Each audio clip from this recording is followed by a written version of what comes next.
masarap to sa'yo, nag-champion kayo sa MVP.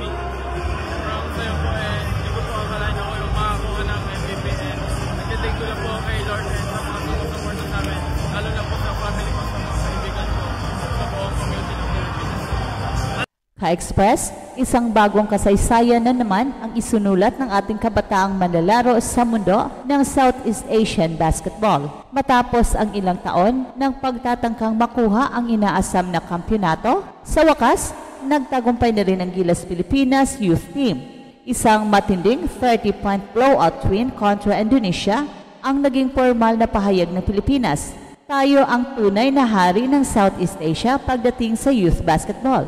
At hindi lang basta panalo, ito ang kauna-unahang pagkakataon na tinambakan natin ng ganito kalaki ang Indonesia sa isang Siaba Championship Finals.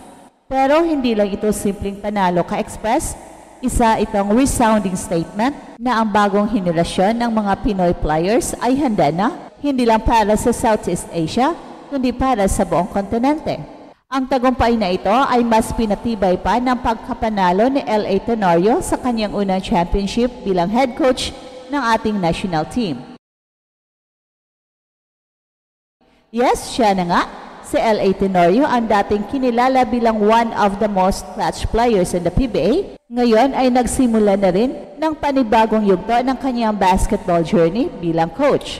At sa unang salang pa lang niya sa international stage, gold medal agad ang inuwi. At huwag nating kalimutan na isa pa sa pinakamalaking pangalan sa gabing yon, si Carl Gabriel Gab de los Reyes. Siya ang itinanghal na most valuable player o MVP sa buong torneo.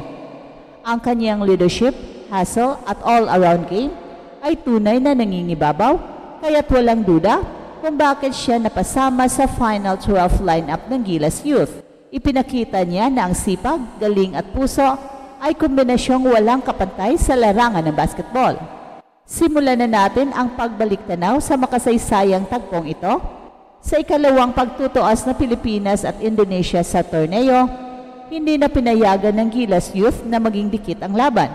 Determinado silang magpakita ng commanding performance at yan na nga ang ginawa nila. Sa mismong finals ng Siaba Championship 2025, agresibong sinimulan ng mga batang Gilas ang laro. Mula sa unang buzzer, halatang may diskarte na agad si Coach L.A. Tenorio. Isang matalinong hakbang ang kanyang ginawa nang maaga niyang pinasok ang kanyang second unit, sina Ethan Tanchi, Jello Lumage at Everin Cruz. Ang bilis at enerhiya ng rotation na ito ay agad na nagdulot ng problema sa depensa ng Indonesia. Sa depensa naman, kinontrol agad ng Gilas Youth si Benjamin Hernao, ang pinakadelikadong scorer ng Indonesia. Sa unang quarter pa lang, 4 na puntos lang ang naitala ni Hernao. Sa kabilang banda, tila nahanap agad ng Gilas ang kanilang rhythm. Back-to-back three-pointers mula kina Tanchi at Cruz na siyang nagsilbing alarm para sa Indonesia.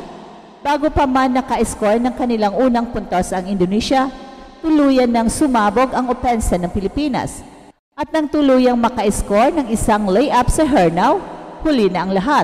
Ang momentum ay buo ng hawak ng Gilas. Sa huling 3 minuto ng first quarter, na-shoutdown na nila ang Indonesia. Hindi lang sa opensa nangingibabaw ang Gilas Youth, kundi pati sa depensa. At ang resulta, isang dominanting 21-5 score na nagtatapos sa unang quarter.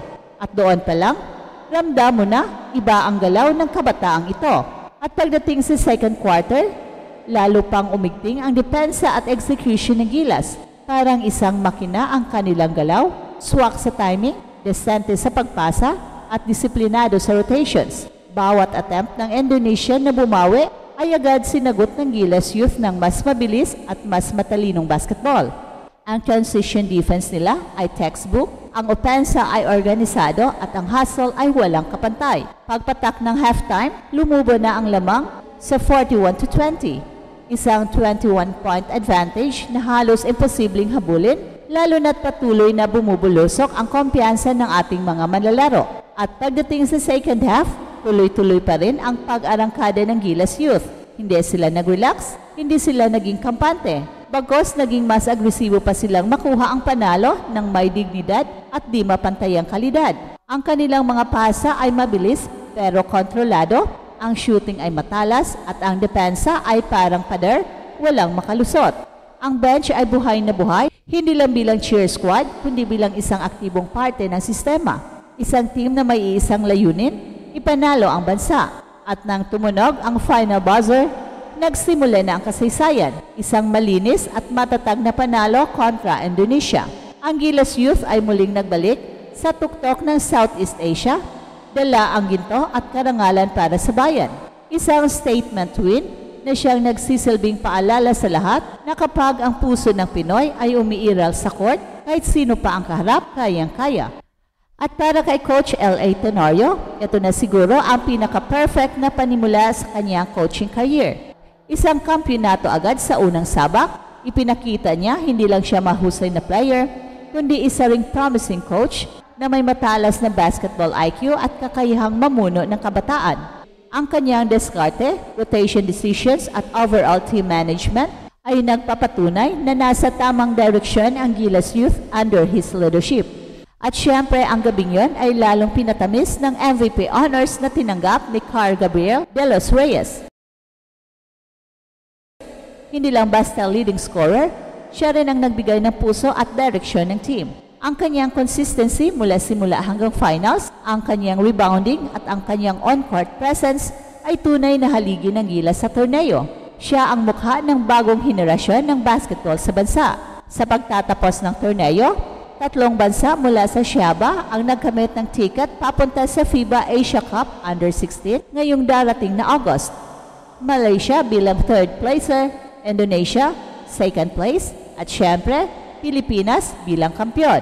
Ka-express ang pagkapanalo ng Gilas Pilipinas Youth sa Siaba Championship ay higit pa sa isang simpleng gintong medalya. Ito ay simbolo ng pagbabalik ng ating bansa sa trono ng Southeast Asian Youth Basketball. Sa bawat pasa, tira at depensa ng ating mga manlalaro, ipinakita nila ang kanilang tapang, disiplina at pusong tunay na Pinoy. Sa ilalim ng bagong pamumuno ni Coach L.A. Tenorio, muling naibalik ang tiwala at pag-asa ng sambayan ng Pilipino sa kakayahan ng ating kabataan na makipagsabayan sa kahit kanino. At hindi rin matatawaran ang papel na ginampanan ni Gab de los Reyes bilang MVP ng torneo. Ang kanyang performance ay hindi lamang nagpanalo ng laro, kundi nagsilbing inspirasyon para sa susunod na henerasyon ng mga atleta. Sa kanyang husay at leadership, pinatunayan niyang karapat-dapat siya sa spotlight at sa bawat batang nangangarap na makasuot ng Pilipinas sa dibdib, walang imposible basta't may tiyaga, iwala sa sarili at dedikasyon sa laro. At sa darating na FIBA Asia Cup Under-16, mas matinding laban ang nakaabang. Pero kung mananatili ang unity, coaching brilliance at puso ng Gilas Youth, may dahilan tayong maniwala na kaya nating gulatin hindi lang ang Southeast Asia, kundi ang buong Asia. Patuloy tayong sumusuporta, magdasal at maniwala, at ito ang Express Info na kung saan bawat kwento, ginulat ang mundo. Don't forget to like and subscribe.